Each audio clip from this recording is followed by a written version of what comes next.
It was at this moment that Nathan knew. He fucked up.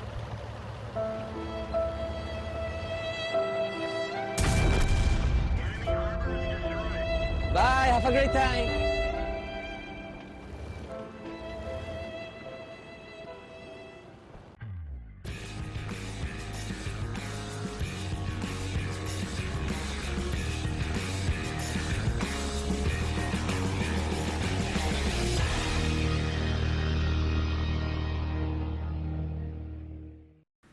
Howdy folks, and welcome back to World of Tanks with the mighty Jingles. And you know what occurred to me today? I can't even remember the last time I featured an ISU-152 replay, the mighty troll cannon, Russia's finest at tier 8. A couple of years ago, I would have used any excuse to sneak an ISU-152 replay in at least once a week. Then again, I suppose this was at the time when I just unlocked the ISU-152, at the height of the Type 59 plague, and, well, once you unlock that BL-10 gun, I was feasting on the tears of Type 59 drivers in every game that I played. Way back when, this was one of only 2 Tier 8 tank destroyers available in World of Tanks. You had this, and you had the Ferdinand. And then with the introduction of the American tank destroyers, the T-28. And, well, which would you rather be playing? This thing, with 286mm of penetration and 750 alpha damage, at tier 8, or the T-28? Yeah, I know my answer to that question. Of course, nowadays you're sport for choice when it comes to tier 8 tank destroyers. Including premiums, there are 16 tier 8 tank destroyers available in World of Tanks, and that number is only set to go up when they eventually get around to introducing Chinese and Japanese tank destroyers. And with that much diversity, well, is it possible that the old ISU has lost its edge? Let's find out. And that T-29. We're not fully aimed, but he's moving. Pull the trigger. Bam!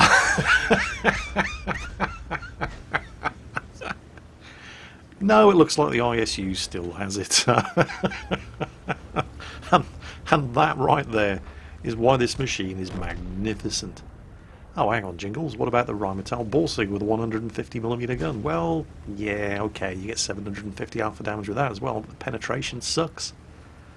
And, well, the accuracy is just as bad. You get 286mm of penetration with this thing. There isn't another tier 8 tank destroyer that has the same combination of alpha damage and penetration. Oh, where are my manners? The ISU-152 is today being played for us by Kill Me in a tier 8 battle here on the Paris map. I really should have mentioned that right at the start of the game. Kill Me's team are being quite hard pressed here on Paris, and he's just popped into the bushes on the other side of the building here when we have a bit of a comedy moment. A KV-5. Little.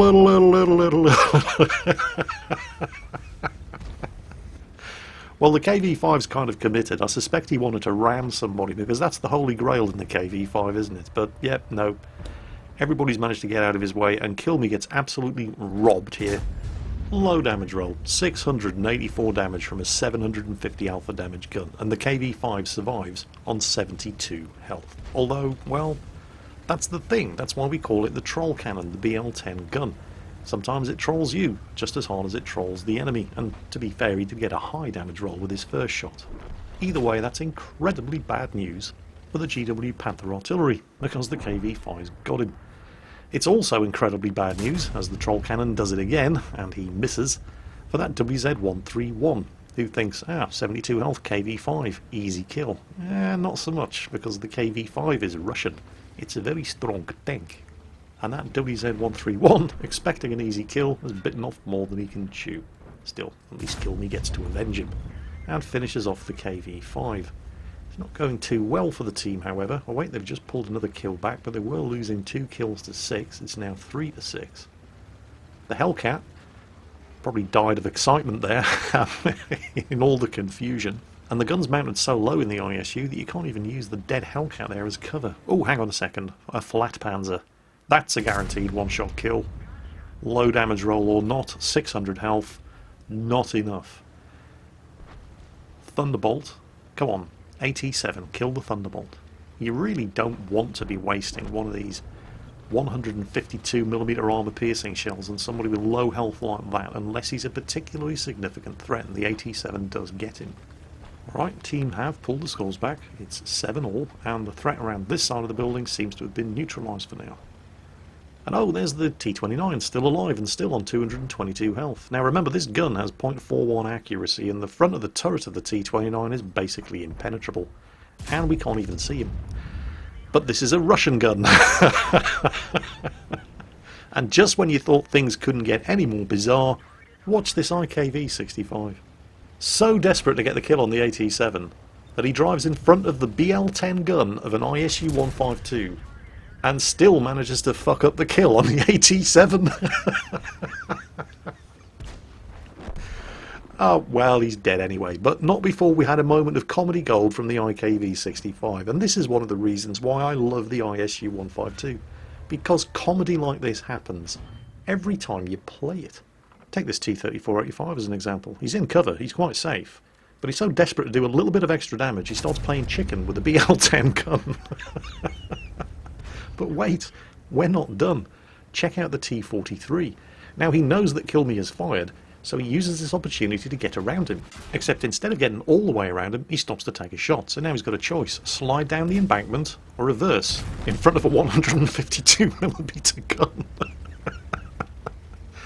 Personally, I think I would have probably taken my chances with the embankment rather than the 152mm gun. You can survive the embankment. At the very worst, you might throw a track, but hey, repair kits are cheap. So... Oh, this is why I love this machine. I can't explain it. It's like the TOG 2. Fun times just happen when you're playing it. Anyway, 6 kills, he's got a top gun, and over 4,000 damage done. At this point, Kill Me has already completed Tank Destroy Mission 15 for the T-28 HTC. Anything that happens from here on in is a bonus. Now, SU-122-44. Remember, they call this thing the Troll Cannon. And that one just sailed inches across the top of the fighting compartment. But the SU-122-44 is not aware that Kill Me is here. Watch this. He's not even turning around. Surprise! It's me. Kill Me is now the last person left alive on his team. There's a Jagdpanther 2 up there, he's just killed the Super Pershing, and he does have a fast enough reload, but he doesn't have enough health, and Kill Me does. So, kill number 8. To be completely fair to the SU-122-44, he did, even if he had been aware that there was an ISU-152 about to go roving up his arse, and I'm positive that he was concentrating on the Super Pershing and not paying attention to the minimap and what was behind him. But even if he had been aware, there wasn't a huge amount that he could have done there. He had a Super Pershing in front of him. He had an ISU-152 behind him. The only thing that could have saved him there was the Jagdpanther 2. And he did kill the Super Pershing, but too little too late. And now, Kill Me is hunting for the artillery. My money's on Kill Me. I don't know, I've just got a feeling. Of course, he has to find the artillery first, although there is still plenty of time, just under 8 minutes of the game remaining. If you can't find him, of course, you can always just go and sit in the enemy cap circle and then make him come to you. But despite the fact that he's having to chase down... okay. Well, that changes things. French artillery. Last spotted, all the way over here. Currently, capping Kill Me's base. Having to chase down French artillery can be a bit of a nightmare in, well, most other Tier 8 tank destroyers. Imagine if you're in the T-28 with a top speed of 22 kilometers per hour and you had to rush back, you know, as fast as that thing's capable of rushing anywhere, from one side of the map to the other in order to reset the cap.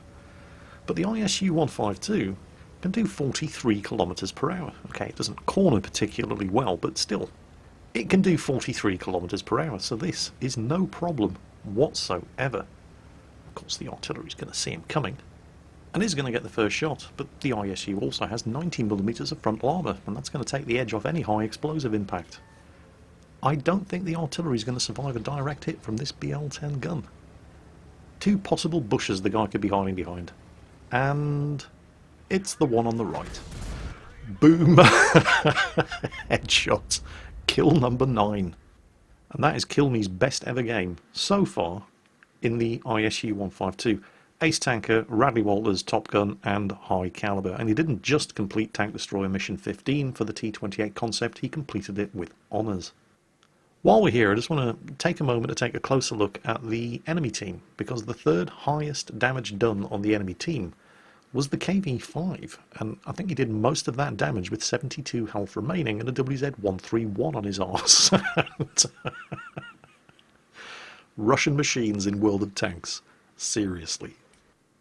I noticed that Rita Gamer has just unlocked the ISU-152. She was taking advantage of the Times 5 Experience weekend to grind out all the machines that she hasn't fully unlocked yet, which meant that she spent a lot of time playing the SU-152 with the derp gun.